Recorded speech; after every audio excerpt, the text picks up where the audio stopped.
Welcome back. We're talking about Ukraine, Russia, and the just concluded G7 summit in Brussels. And joining us here in Washington is David Mercer, a board member with the National Security Network and the head of his own government consulting firm.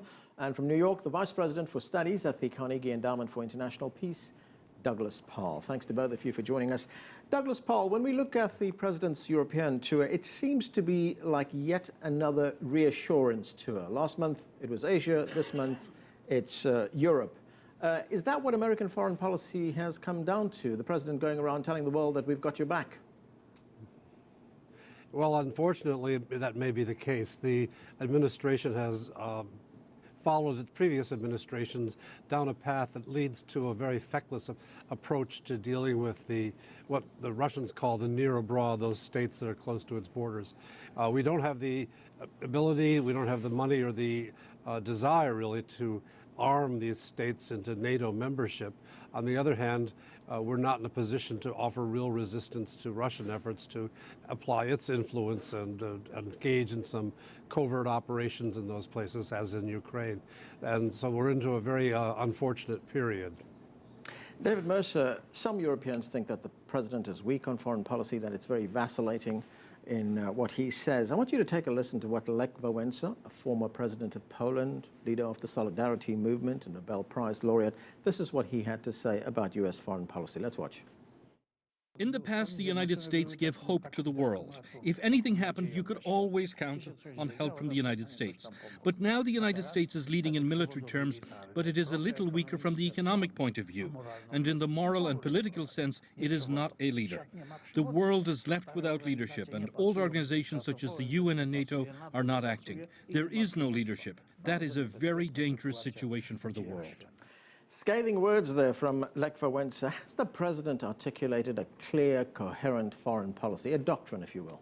I think he has, and he did so last week in West Point, and I think he's done so more through demonstration and through his actions, whether that be in counterterrorism and getting al-Qaeda at bay, also hunting down Osama bin Laden. And if you look at just recent actions in Ukraine, you now have 2/3 of them, of the Russians, moving off the borders of Ukraine.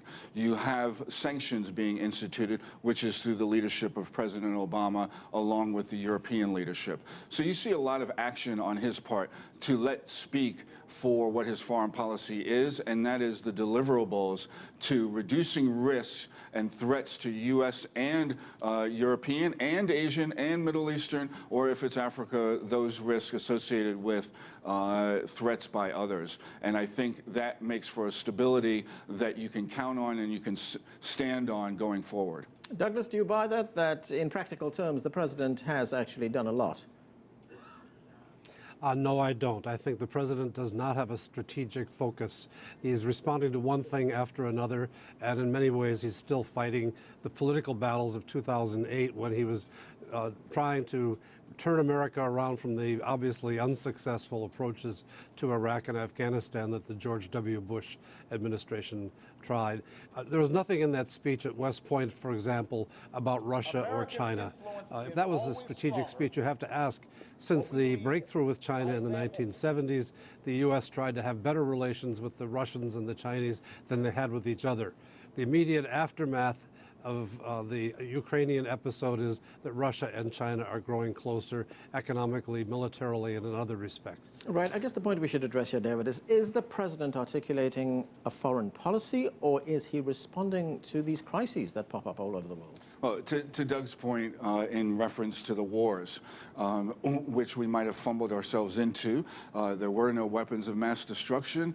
Some of the intelligence was faulty, and we spent 10+ years there with also financial resources expended in addition to the lives lost. That has now been on the course to winding down. That is a huge development, and what the American people called for, and one of the reasons that President Obama not only got elected in 2008, but got reelected in 2012. And that therefore affords other resources to focus on Asia, to focus on Europe, and to be prepared and to create the environment, which is why he's countries in Europe now with the G7 leaders. And I might point out in response to Doug that we now have a G7. We do not have a G8 minus a member being Russia from 1997 until what happened in Ukraine. And if anybody's united Europe and the United States, that would be Putin himself. Okay, Douglas, I want a quick response from you to that, and then I have another question for you about the money that the president has just earmarked to improve military capabilities in Europe. Well, on the money, the money is chump change. It's small amounts spread over 10 countries. $1 billion is not much. It's mere symbolism. The problem is that the Europeans, both the frontline states and the ones deeper in Europe, are unwilling to spend the money that America spends regularly in order to take care of their own defenses. And their special focus on the resistance goes to the first part of your question, which is where the French, while they joined the G7 meeting and they've agreed that Putin should not be taking part in the G8 meeting, the French nonetheless are going ahead with the sales of billions of dollars worth of naval ships, military ships, to Russia. We're not on one sheet of music in Europe in the NATO alliance, and we keep seeing that as these meetings unfold, where on the one hand they say we're united, on the other hand they pursue their specific national interests. Hasn't that really undercut Atlantic unity, the fact that the French are going ahead with that sale? Well, let me make the point that this does not fall solely on the shoulders of the United States, that being European security or the NATO alliance. There are other members. There's France, there's Britain, there's Germany. Germany has not gone through the austerity that France or Britain have. They can be increasing their military budgets to provide for their own security, because peace is a lot cheaper and less expensive to maintain now than it is for conflicts to emerge in Europe. And it's time now, and the economics are improving in countries like Germany for them to assure their own peace of neighbors as well as themselves. And it's not the U.S. alone trying to do so. And that is, I think, the message that the Europeans are receiving from the G7 meeting and the president himself. Yeah, but the argument could also be made from the Germans that the German leadership doesn't really have its people on its side when it comes to increasing defense expenditure. There's something like 37% of Germans now want to get involved in any kind of foreign adventure. But, well, I think with economic security and the economic prosperity that Germany has been experiencing of late, especially relative to the other EU nations, that they now may be more comfortable and more open to that, especially when the alternative, as we've seen as possibilities with Ukraine and others, create destabilization at a point where it also threatens economic security and prosperity that they're experiencing now. So again, I would say invest now rather than pay more later.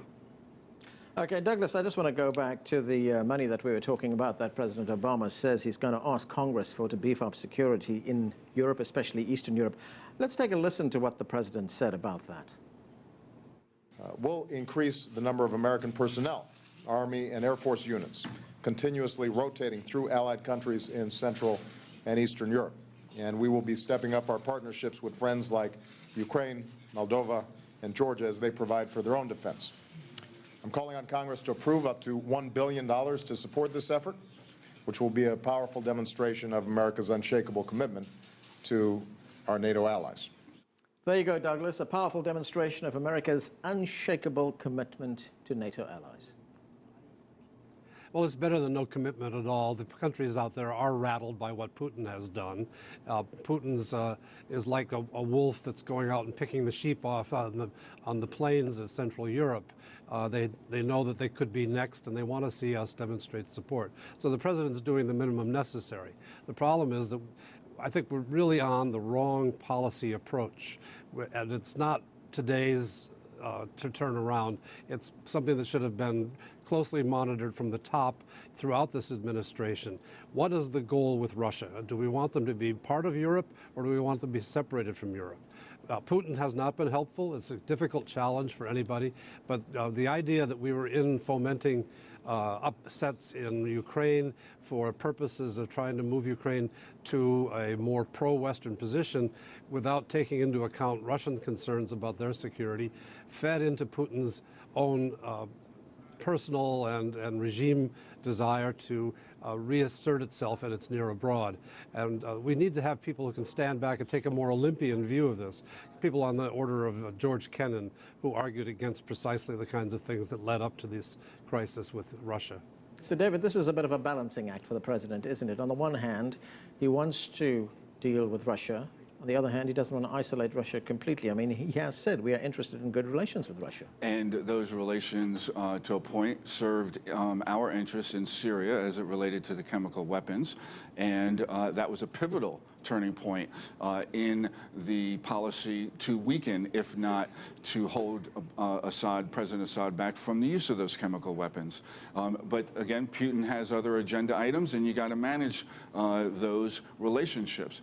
But I think that overall, that we need to invest in what he is. Look, from 1962, we had 270,000 troops in Europe, and we still now, while we only have 85% of that existing, we are still doing the majority of the budget in NATO. So this is to sustain what our commitment is to Europe, but at the same time, Europeans themselves have to, now coming out of austerity measures, can build up themselves and invest militarily, as I had mentioned earlier, Germany is fully capable of doing. And at the same time, on a policy front, you know, they were united, the U.S., France, and Britain on Libya, but it was Germany that abstained. I think that we need to see an evolution to the point where Germany starts stepping up more because they're more capable as well to do so. Okay, gentlemen, that's where we're going to have to leave it. Douglas Paal, David Mercer, thanks for joining us. Time for a break right now. Coming up next, we'll get the view from Europe. Stay with us, you're on The Heat.